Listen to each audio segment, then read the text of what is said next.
ka daga aurenka ka tsaya daga facewar ranar da aka zo aka daura har ƙarshen ko kwana 3 ko kwana 4 ko kwana nawa kai, ka daga auren ka tsayar da shi, sai ka dauko annabi kuma ka ajiye shi, ka kalli abubuwan da kai, ka kalli kuma abin da annabi ya ce ayi, guda nawa kai a cikin aurenka, kuma ta ina ka saba masa, guda nawa ka saba wa manzo Allah.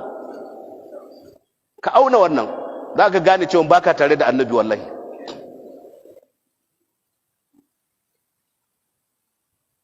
Saboda haka wannan abun da ake na pre-wedding, wai kawai mutum ya ɗauki yarinya ya je kawai ya rungume ta idda ya ga dama. Ina jin haka ake ko, kamar da yadda aka bani labari.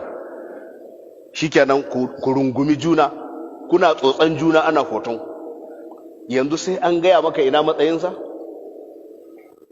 Tambayar ku nake, ka tambayi uwarka ka ji yadda abun yake. Wallahi ka tambaya, ka ce mama ni kam dama kuma haka kuka yi ne? Ha, maganar gaskiya ne ai ga sunan iyayen namu muna kallon su. Ka ga mace shekara 60, shekara 40 ta yi da mijinta za ta rinka bada labari, ko shekara 50, har yanzu tana nan a gidan.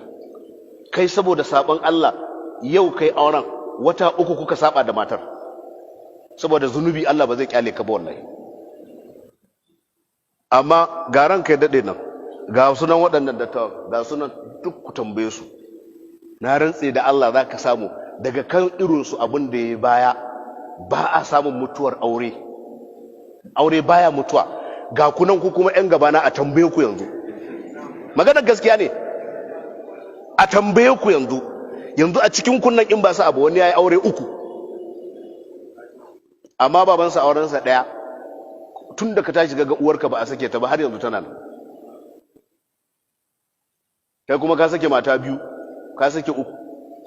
Wai ku har yanzu ba ku gane ciwon ku ba ne? Tambayar ku nake, wai har yanzu ba ku gane ciwon ku ba? Ba za ku yi magana ba? Sai kun yi magana ai. Wai har yanzu ba ku gane cutar ku ba ne? Ya aka yi waɗannan duka har yanzu auren su yana nan? Ya aka yi kai kuma naka har yanzu ka kasa shiryawa da matarka? To zunubanka ne. Ibnul Qayyim ya kirga abubuwa 47. Yace in kai zunubi sai sun same ka. Komin tsiyarka, sai dai wallahi in ka tuba ka daina. Daga cikin su ko matarka Allah ba zai bari ku shirya da ita ba. Zunubi zai hana. Kai ko godiya ko doki da kake hawa, wallahi sai ya saba maka. Domin Sufyanu Suri ya hau jakinsa ko dokinsa ya fara tutsu, kawai sai ya sauka ya rabu da shi. Sai ya je nemi ruwa ya alwala, sai ya sallar raka'a guda 2. Ya ce ya Allah, hadisin da Abubakar ya ruwaito ya ce duk wanda ya sallar raka'a guda 2 ya tuba akan zunubi Allah zai yafe masa. Na yi sallar raka'a guda 2 ina tawassuli ka yafe mun.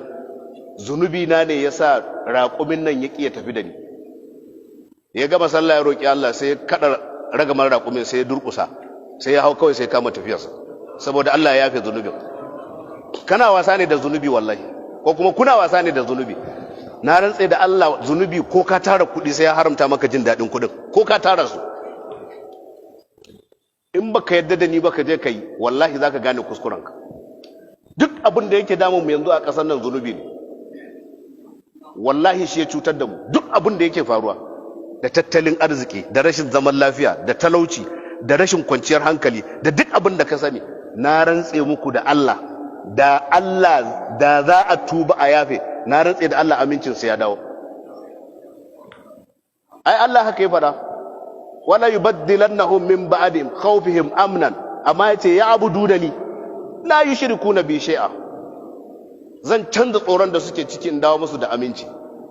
Me yasa yayi ba Qurayshawa gori yace li ila fi quraishin ila fihim rihlatash shita'i was sayf, kifali abudu rabb hadha albayt allazi at'amahum, wanda ya ba su abinci, wa amanahum, ya amintar da su min khawfin, daga tsoro. Aurenka zunubi, zamanka da matarka zunubi, kasuwancinka zunubi, maganganunka zunubi, harkokinka zunubi, zamanka a kan titi zunubi, ka shiga gidanka zunubi, ko ina fa zunubi. Kuma ku ce wai sai Allah ya kawo zaman lafiya, don me zai kawo? Tsoron ku yake ji? Ku ne da shi ko shi ne da ku? Saboda haka wannan zunubi ne. Duk kuma yaran da suke waɗannan, za ka ga yadda auren yake, ba a gamawa lafiya. yanzu haka inda za mu tambayi tsofaffin nan watakila wani zai samu yana da ɗansa amma ɗan ya haifi ‘ya'ya uku kuma an dawo masa da su sun zama liability a kansa. Zunubin yaron da yake cutar su saboda ba kwa bin ƙa'ida. Saboda haka dole za a sha wuya. Wannan haramun ne a fili ko ba a gaya maka ba ka san haramun ne. Tun ya je ya riƙe yar mutane ya foto da ita ko iyaye suna can suna zaune ai ba daidai bane. Ko da ga in za ku gyara shi Allah da gaske yake in kun gyara zan gyara mu, in ku gyara ba zan gyara ba, shi da gaskiyar magana.